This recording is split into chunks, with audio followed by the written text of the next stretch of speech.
आज अमरावतीमध्ये आमचे महापौर तेजवानी, उपमहापौर भेंडेजी यांचा पदग्रहण कार्यक्रम आज अमरावतीमध्ये महानगरपालिकेमध्ये संपन्न झाला आणि या पदग्रहण समारंभाच्या माध्यमातून पुढच्या 5 वर्षामध्ये अमरावती शहराला अपेक्षित विकास देण्याकरता आम्ही संकल्पित आहोत। निवडणुकीच्या काळात जे वचन आम्ही अमरावती जनतेला दिले आहे ते वचन पूर्ण करण्याकरता आणि वचनपूर्ती करण्याकरता आम्ही योजना नियोजन करणार आहोत आणि जे नियोजन आम्ही करू त्याकरता केंद्र सरकार, राज्य सरकारच्या माध्यमातून, डबल इंजिन सरकारच्या माध्यमातून, मोदीचं सरकार, देवेंद्रजीचं सरकार या दोन्ही सरकारच्या माध्यमातून अमरावतीच्या विकासाचा आम्ही ब्लूप्रिंट तयार करून जनतेला अपेक्षित अमरावती शहर आम्ही पूर्ण करण्याचा प्रयत्न करू। आणि हा आज आम्ही या ठिकाणी या कार्यक्रमातून माननीय महापौर आणि उपमहापौर यांनी आज पदग्रहण करताना आपल्या भावना व्यक्त केल्या आहे आणि सरकार हे पूर्ण पाठीशी आहे।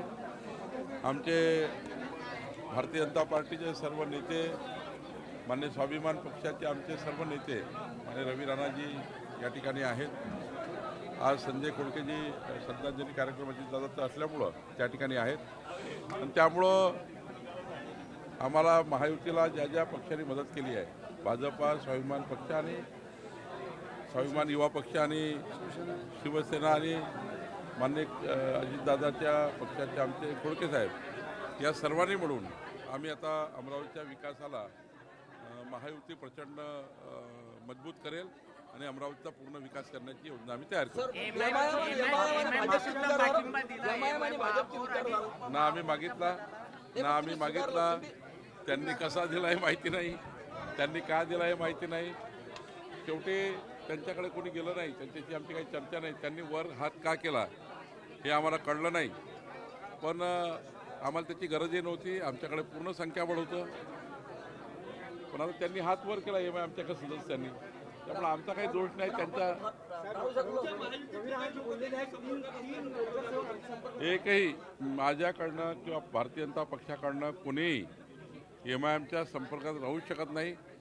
आम्हाला कोणी त्यांना फोनसुद्धा आम्ही करू शकत नाही। त्यांच्या भूमिका वेगळ्या आहे, त्यांचे विचार वेगळे आहे, आमचे विचार वेगळे आहे। आम्ही विचाराची लढाई आहे, त्यामुळं त्या एका सदस्याने MIMच्या का हात वर केला हे आम्हाला माहिती नाही, पण मला वाटतं त्यांनी करायला नको होता।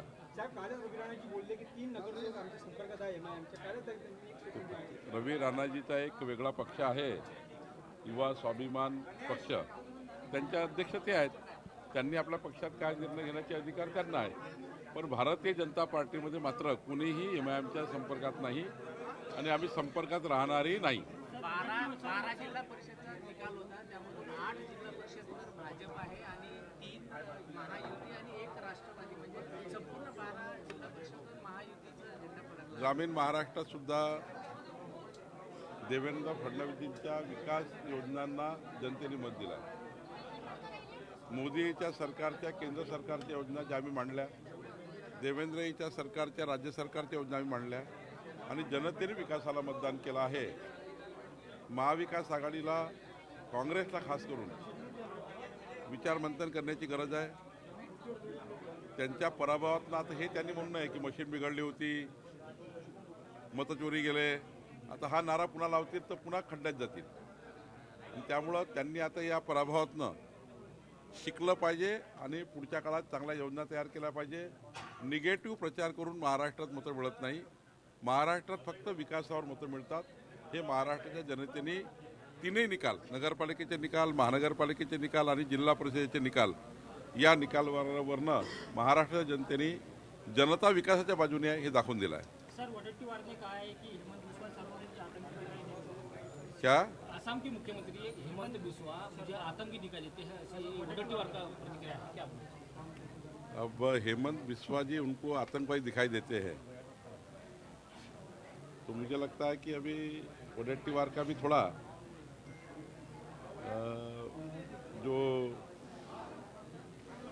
अब मैं थोड़ा अलग भाषा में बोलूँगा तो अच्छा नहीं होगा, लेकिन एक हिंदुत्ववादी कार्यकर्ता, एक प्रखर, मजबूत और भारत सर्वश्रेष्ठ बने, महाराष्ट्र अपना आसाम के लिए जिन्होंने पूरा एक नई दिशा देने का काम किया, ऐसे कार्यकर्ताओं को अगर विजय वडेट्टीवार ऐसा बोलेंगे तो मुझे लगता है थोड़ा दिमाग की हालत ठीक नहीं होगी। अब विजय वडेट्टीवार जी ने हेमंत बिस्वा के ऊपर कुछ बोलना, एक तो उनकी इतनी ऊंचाई नहीं है और ऊंचाई करने का अगर उन्होंने प्रयास किया भी तो मुझे लगता है फिर उनके थोड़ी दिमाग की हालत ठीक नहीं है। इस प्रकार से हेमंत बिस्वा के ऊपर जो ऐसी वाच्यता करना या ऐसा बोलना, ये मुझे लगता है कि ठीक नहीं है। विजय वडेट्टीवार जी ने थोड़ा अपना कद देखकर ही बोलना चाहिए।